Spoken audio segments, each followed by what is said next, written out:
बाहर बारिश हो रही थी और अंदर हरीश ये रोमांटिक गाना गा रहा था। हाथों में गर्मा गर्म अदरक वाली चाय का प्याला, रात का सन्नाटा और हमदम का साथ, शायद इसी को जन्नत कहते हैं। खुद की सोच पर ही सपना मुस्कुरा दी।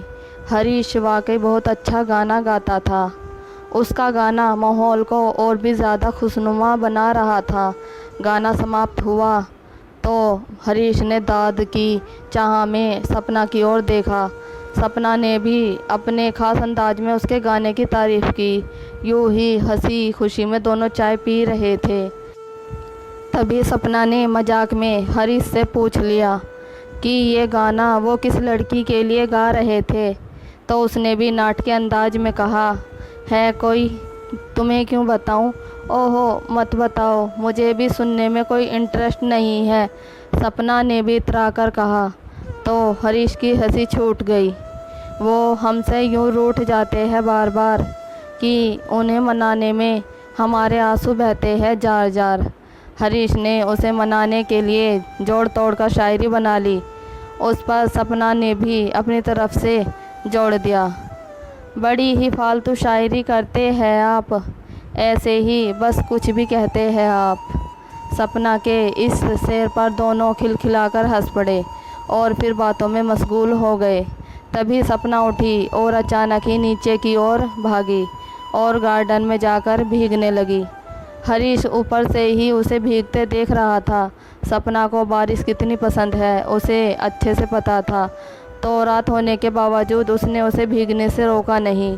जी भर के भीगने के बाद सपना ऊपर आई तो हरीश उसे देखकर फिर गुनगुना उठा, एक लड़की भीगी भीगी सी।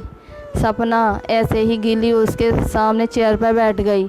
नीचे बारिश में हंसते हुए नाचने वाली सपना अचानक ही गंभीर हो गई। उसे बीमार होने का कोई डर नहीं था। हरीश ने उसे कपड़े बदलने को कहा तो बोली, हरीश अब तुम जब तक मुझे उस लड़की के बारे में नहीं बताते, मैं ऐसे ही सारी रात यहाँ गीली की गीली बैठी रहूँगी। मैं अगर बीमार पड़ गई तो याद रखना, इसके लिए भी तुम जिम्मेदार होगे। ये बात सपना सीरियसली बोल रही थी। हरीश सपना के उसके प्रति पागलपन से अच्छी तरह वाकिफ़ था। सपना को समझाने की गरज से उसने कहा, सपना मैंने तो मजाक में कहा था जान, तुम्हें चिढ़ाने के लिए मैंने ऐसा कहा था, वरना तुम तो मुझे बचपन से जानती हो। मेरी ज़िंदगी में अब कोई नहीं है और न ही कभी होगी। तुम आज फिर से बहक रही हो। मैं बहक रही हूँ? मैं क्या, मैंने तुम्हें रंगे हाथों नहीं पकड़ा था रूही के साथ? बोलो। सपना और हरीश बचपन के दोस्त थे। कॉलेज में उन दोनों की दोस्ती रूही के साथ हुई और वो भी उनकी बेस्ट फ्रेंड बन गई। हरीश और रूही एक दूसरे को चाहने लगे थे। सपना ये बात जानती थी। हरीश सपना को बस अपना बेस्ट फ्रेंड ही समझता था, मगर सपना उसे बचपन से प्यार करती थी और उसके साथ ही शादी करना चाहती थी। सपना हरीश के प्रति पागलपन की हद तक पजेसिव थी। वो हरीश को कभी किसी लड़की के साथ नहीं देख सकती थी। रूही के साथ भी हरीश अगर ज़्यादा बात कर लेता था तो वो बिदक जाती थी और 2-3 दिन तक उनके साथ बात नहीं करती थी। फिर हरीश के बहुत मनाने के बाद ही मानती थी। अब ये हमेशा की बात हो गई थी। रूही में सारी खूबियाँ होने के बावजूद हरीश के घर वाले उसे अपनी बहू नहीं बनाना चाहते थे, क्योंकि वो दूसरे समाज की थी।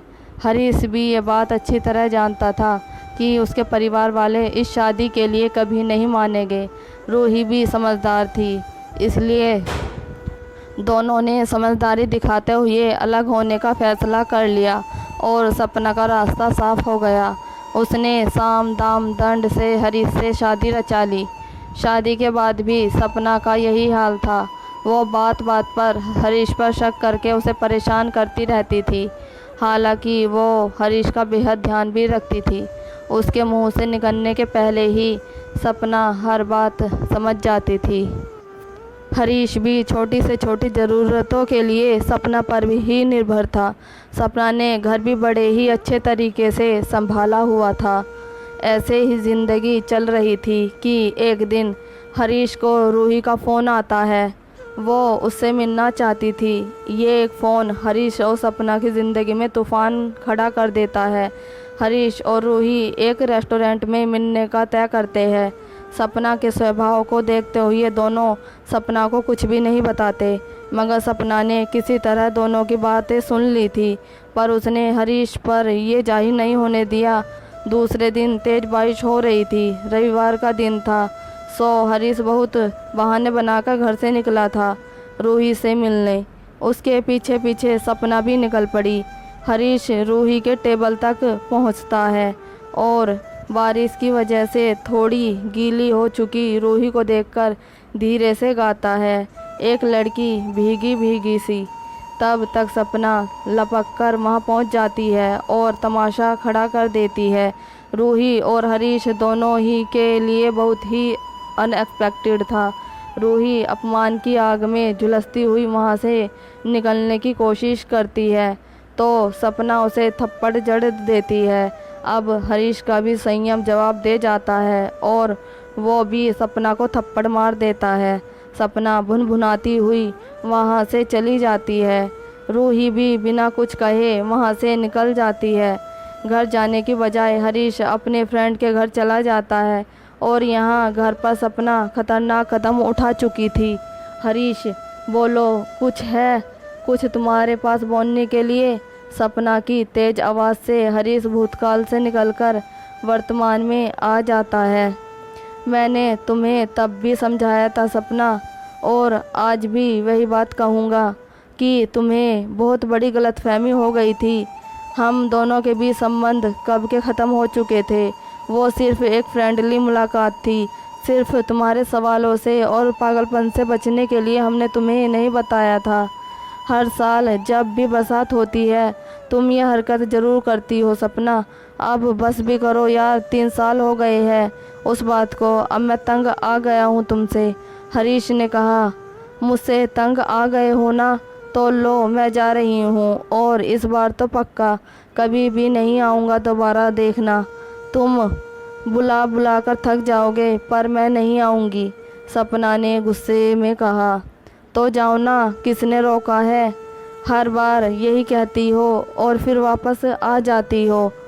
इस बार नहीं आऊँगी, कहते ही सपना ने बालकनी से छलांग लगा दी।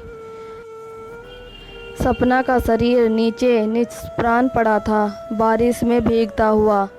ठीक उसी दिन की तरह रेस्टोरेंट से गुस्से में निकली सपना ने घर आकर आत्महत्या कर ली थी। हरीश के घर आने तक उसका शरीर ऐसा ही भीगता रहा। नौटंकीबाज कहीं की। 6 साल से हर बार बारिश के मौसम में एक बार ज़रूर आती है और हर बार लड़ाई करती है और फिर कभी ना आने का फ़ैसला करके चली जाती है। चलो अब अगली बारिश तक रास्ता देखूंगा पगली का। उसने नीचे झांक कर देखा तो सपना नहीं थी। भारी मन से गुनगुनाते हुए वो अंदर आ गया, एक लड़की भीगी भीगी सी। अगर आपको हमारी ये स्टोरी अच्छी लगी हो तो प्लीज़ लाइक, कमेंट और सब्सक्राइब ज़रूर कीजिएगा। थैंक